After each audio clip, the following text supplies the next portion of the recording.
GMGM. So this is module 5, and we are going to be talking about brand consistency versus shiny syndrome.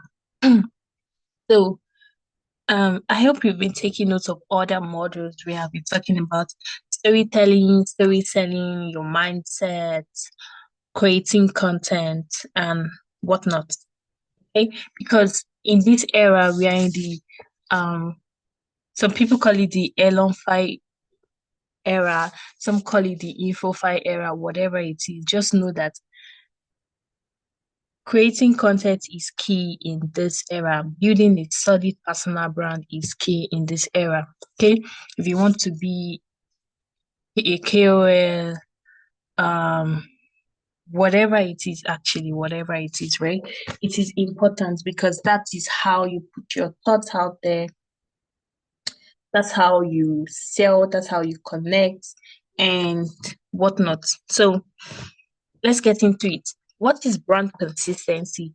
Brand consistency means maintaining a consistent tone and messaging across all channels or platforms.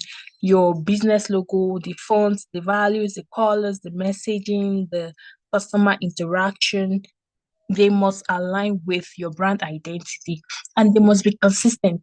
So let's say you're building on Instagram and Twitter, right? Your tweet your tweet should align with the kind of content you put on Instagram.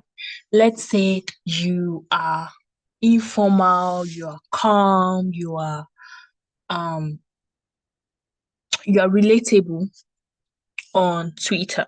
Don't be harsh and formal and whatnot on Instagram. Okay, there should be a sort of alignment. They should People who see your content on Instagram, when they see your content on Twitter, they should be able to connect both. Do you understand? So it's not like you are building two separate brands. Do you understand what I'm trying to say now? So, what is the importance of brand consistency? Number one, it helps you to build trust. Okay? It helps you to build trust with your audience, with your target audience. Customers will feel they can depend on your business, like they can depend on your brand once you are consistent, right? It strengthens recognition. There are some brands that if you see their stuff on different platforms, you will feel okay, this person sounds like this post sounds like this particular person.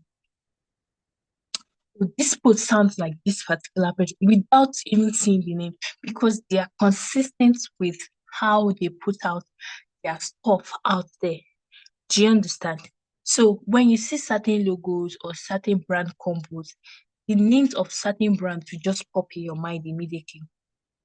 Like if you see purple, for my audience, when they see purple, they think about me, right? Because my one of my brand colors is purple.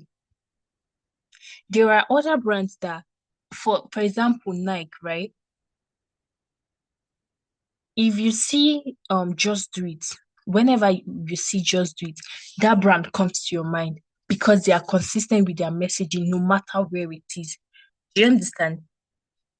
Number three, it shows professionalism and competence. So it shows that you are not a newbie, even though you are. It shows that, or even though you are not, whatever it is, but it shows that you're not it makes you professional. For example, if you go for an event where you're going to see president, you're going to see CEOs, influencers, you will not dress anyhow, right? There is a way you present yourself. So see your brand as that, as as as that. Okay. See your brand as someone, see your brand as a person.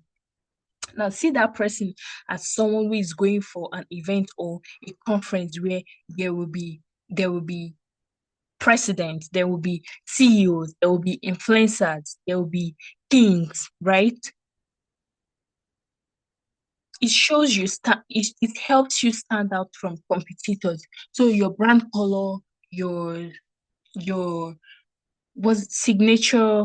There's a thing it's called, like, just do it. I've forgotten.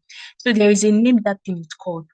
When you see just do it anyway, now you know the brand that refers to, right? So in case you have your own too, right?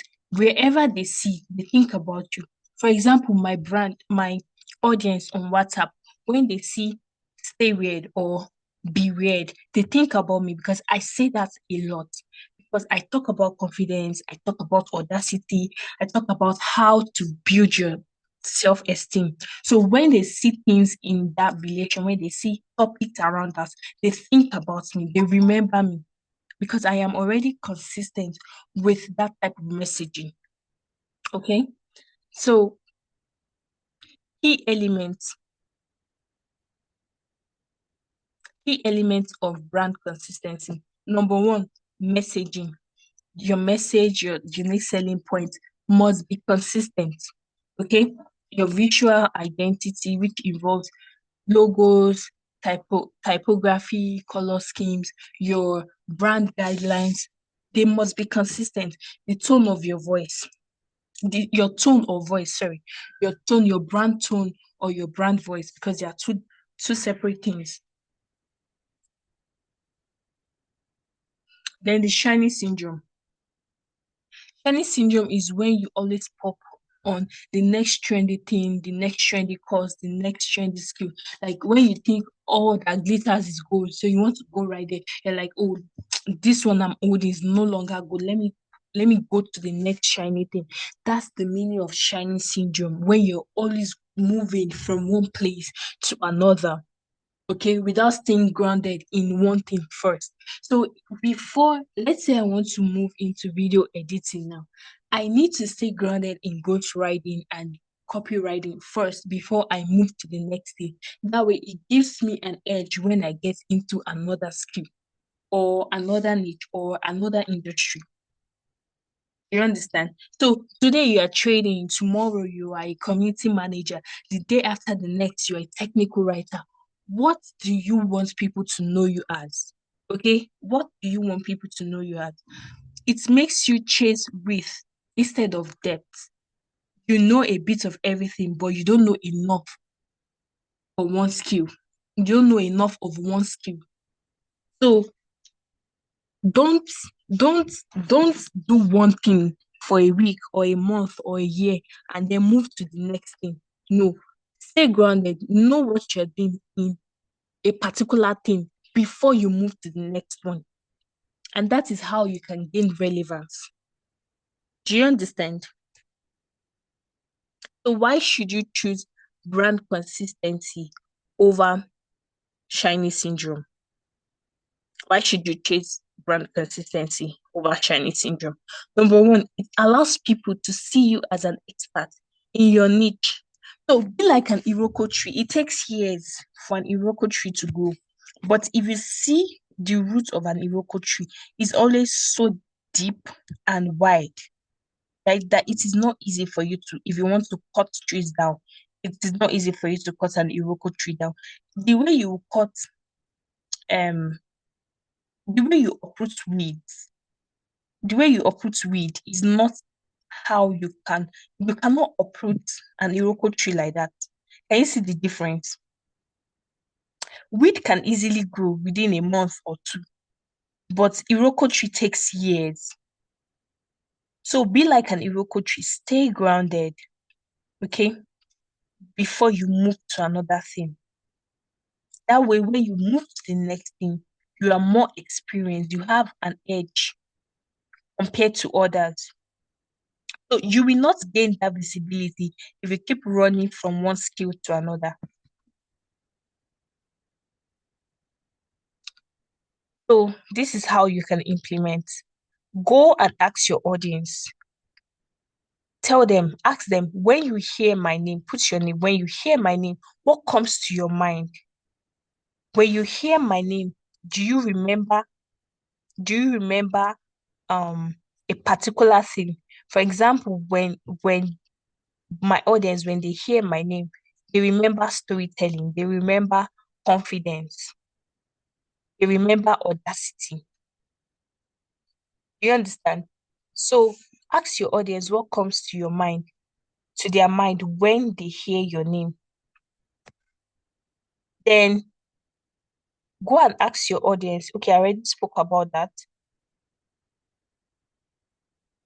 Look through the comments and find out what is similar if it aligns to how you want to be seen or known. So let's say they are okay, let's say I ask my audience and I'm seeing technical writer. I will know that is not what I want to be known for.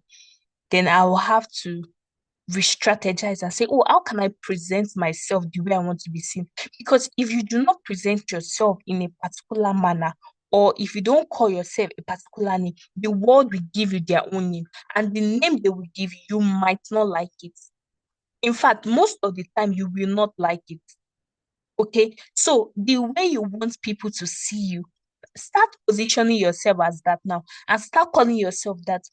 In module one, I talked about Daniel Trussell, where he refers to himself as the best copywriter in his country, right? So what do you want to be known as? You have to position yourself as that. This simple task will open your eyes to see if you are maintaining brand consistency or you are chasing the next shiny thing.